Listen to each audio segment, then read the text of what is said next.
Hi தங்க குட்டீஸ், welcome to RJ feet. வீடியோக்குள்ளே போகிறதுக்கு முன்னாடி நம்ம சேனலை மறக்காமல் சப்ஸ்கிரைப் பண்ணுங்கள், லைக் பண்ணுங்கள். வாங்க இப்போது டே 6க்கான வீடியோ பார்க்கலாம். மார்னிங் எம்டி ஸ்டொமக்கில் வெயிட் செக் பண்ணி பார்த்தேன். 600 கிராம் வந்து லாஸ் ஆகிருக்கு. ரொம்ப ஷாக் ஆகிட்டேன். ஏன்னா 600 கிராமில் லாஸ் ஆகுமா அப்படின்ற மாதிரி இருந்தேன். லாஸ் ஆகிருக்கு. அப்புறம் எப்பயும் போல் வாக்கிங் வந்து கிளம்பியாச்சு. வாக்கிங் முடிச்சதுக்கப்புறம் நான் இன்றைக்கி ஒரு காஃபி வந்து ட்ரை பண்ணேன். அது என்னென்னு பார்த்தீங்கன்னா புல்லட் ப்ரூஃப் காஃபி தான்.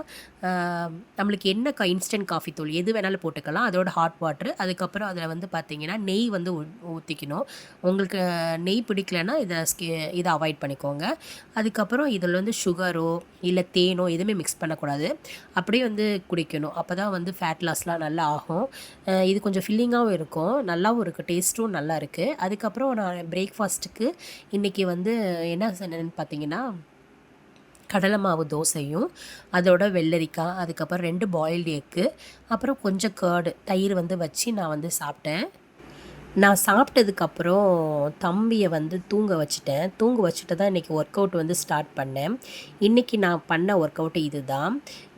எந்த ஒர்க் அவுட் பண்ணாலும் வார்ம் அப்பு பண்ணிடுங்க அதுக்கப்புறம் ஃபஸ்ட்டு ஒர்க் அவுட்டும் அதுக்கப்புறம் வர ஒர்க் அவுட் எல்லாமே ரொம்ப ஸ்லோவாக பண்ணணும். ஃபாஸ்ட்டாக பண்ணாதீங்க. ஸ்லோவாக பண்ணும்போது நம்ம மூச்சு இழுத்து இழுத்து அதாவது இன்ஹேல் எக்ஸேல் பண்ணுவோம் இல்லைங்களா, அந்த மாதிரி நம்ம பண்ணும்போது நம்மளுக்கு வந்து நல்ல ரிசல்ட் வந்து கிடைக்கும்.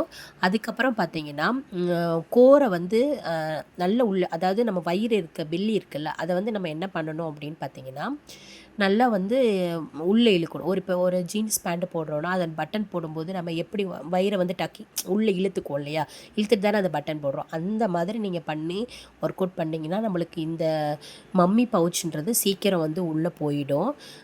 இப்போ அந்த மாதிரி தான் நான் ட்ரை பண்ணியிருக்கேன் இந்த வீடியோஸில் எல்லாமே.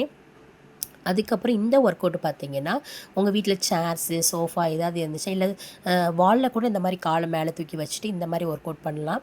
இது நமக்கு வந்து அந்த டிஆர் ப்ராப்ளம் இருக்குது இல்லைங்களா, எனக்குலாம் வந்து அப்பர் டிஆர் ப்ராப்ளம் இருக்குது.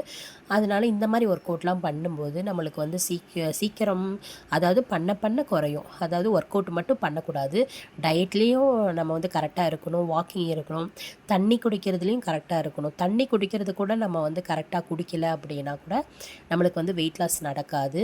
அதனால் தண்ணி குடிக்கிறதுல கரெக்டாக வந்து குடிச்சிக்கோங்க. இப்போது வீடியோ வந்து பாருங்கள் எப்படி பண்ணியிருக்கேன்னு. தண்ணி குடிக்கும்போது கூட நம்ம உட்காந்து தான் தண்ணி குடிக்கணும், நின்றுட்டுலாம் தண்ணிக்கு குடிக்கக்கூடாது. அது மாதிரி கடலாம் குடிக்கக்கூடாது, நல்லா சிப் பண்ணி உட்காந்து தான் குடிக்கணும். இன்றைக்கி ஒர்க் அவுட்டு முடிச்சதுக்கப்புறம் நான் என்ன லஞ்ச் எடுத்துக்கிட்டேன்னா ஒயிட் ரைஸு, சாம்பார், முருங்கைக்கீரை பொரியல், சுரக்காய் பொரியல், 2 பாயில்டு எக்கு வந்து எடுத்துக்கிட்டேன். அதுக்கப்புறம் நீங்கள் பார்த்தீங்கன்னா வெயிட் லாஸில் இருக்கிறோம், நம்ம வந்து ரைஸை கட் பண்ணிடலாம், சப்பாத்தி கட் பண்ணிடலாம்லாம் கட் பண்ணக்கூடாது. நம்ம நார்மலாக நம்ம வீட்டில் என்ன ஃபுட்டு செய்கிறோமோ அதையே வந்து எடுத்துக்கலாம். ஆனால் வந்து குவான்டிட்டி வந்து கம்மியாக எடுத்துக்கோங்க. கீரை அந்த மாதிரி நிறைய ஃபைபர் உள்ளது, அதுக்கப்புறம் ப்ரோட்டீன் ரிச்சானது கொஞ்சம் ஜாஸ்தியாக சேர்த்துக்கிட்டோம் அப்படின்னா நல்ல இன்ச் லாஸ் நம்மளுக்கு ஆகும், வெயிட் லாஸ் ஆகும். லைஃப் லாங் வந்து திருப்பி நம்மளுக்கு வந்து வெயிட் வந்து கெயின் ஆகாது. அடுத்தது அப்புறம் எப்பவும் போல் ஈவினிங் வந்து டியூஷன் ஸ்டார்ட் ஆகிடுச்சு. இன்றைக்கி பெரிய காமெடி என்னென்னா, இது வீடியோ எடுக்கணுன்னு எடுத்தேன். இவனுக்கு ஃபஸ்ட்டு வந்து ஒரு லைன் எழுதி கொடுத்துட்டு தம்பி இந்த லைனை எழுதுங்க அப்படின்னு சொல்லிவிட்டு வேறு குழந்தைய பார்த்துட்ருக்கும்போது இவர் என்ன பண்ணாருன்னா ஒரே ஒரு லைனை எழுதிட்டு நல்லா தூங்கிட்டு இருந்தேன். சரி இது ஒரு வீடியோ எடுப்போன்னு தான் எடுத்துட்டேன். இதுக்கு ஏற்ற மாதிரி ஒரு பாட்டு ஒன்று ரெடி ஆயிடுச்சு. என்ன பாட்டுனா பிள்ளைங்களோட சேர்ந்து சாய்ந்தாடம்மா சாய்ந்தாடு, சாயக்கிளியே சாய்ந்தாடு, குத்து விளக்கே சாய்ந்தாடு, கோவில் புறாவை சாய்ந்தாடு சேர்ந்து பார்க்கவும் அவனே அப்புறம் முடிச்சிட்டான். அப்புறம் இன்றைக்கி என்னோடய டின்னர் பார்த்திங்கன்னா ஒரு எக்கு, ஸ்வீட் பொட்டேட்டோ, அதுக்கப்புறம் கார்ன் வந்து எடுத்துக்கிட்டேன். இன்னும் இன்றைக்கி டே வந்து சூப்பராக இருந்துச்சு. இந்த வீடியோ பிடிச்சா மறக்காமல் சப்ஸ்கிரைப் பண்ணுங்கள், லைக் பண்ணுங்கள். தேங்க்யூ.